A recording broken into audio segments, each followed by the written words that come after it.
The fourth discipline of viral change is storytelling. But storytelling is nothing new. It's been there for many years, and actually organizations have been good at integrating stories. More and more internal communications people talk about the stories, certainly more than 10 years ago.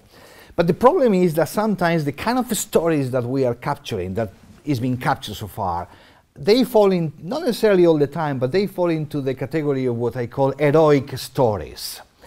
Something happens and it was a kind of crisis and 5 guys got together all over the weekend and they killed themselves and they almost lost the family, and they, as a result of that, saved the company $5 million.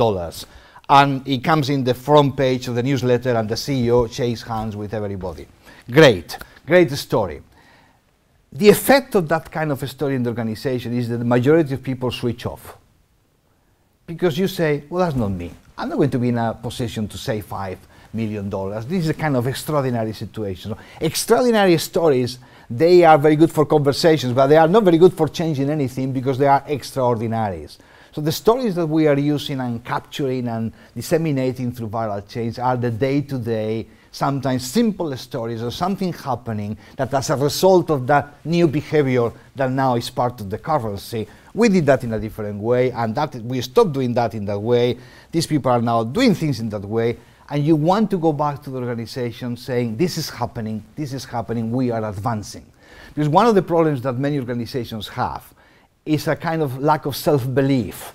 They tell you, no, okay, yes, but we are too big or too small, or it's too early or too late, or we don't have the money, or when the next leadership comes and when we merge. It's the too syndrome. Never, people don't believe that anything is happening. So you don't want to wait for the heroic story to say it has happened. You want to give the organization back almost every week something that says, this is happening actually, we fixed that, this is happening, it's new, we can do it. And suddenly, there is a sense of self-belief that goes in the right direction, which speeds up in itself as a social proof mechanism, speeds up the spread of viral change. So stories is a currency that we use quite a lot. Stories are memorable. Stories are beautiful. Nobody remembers bullet points. Nobody remembers the 10 points of the strategic plan and what you've done in a training course, and it rationally makes a lot of sense, and then by the time you go to the car park you have forgotten everything. People don't remember bullet points. People do remember stories very well.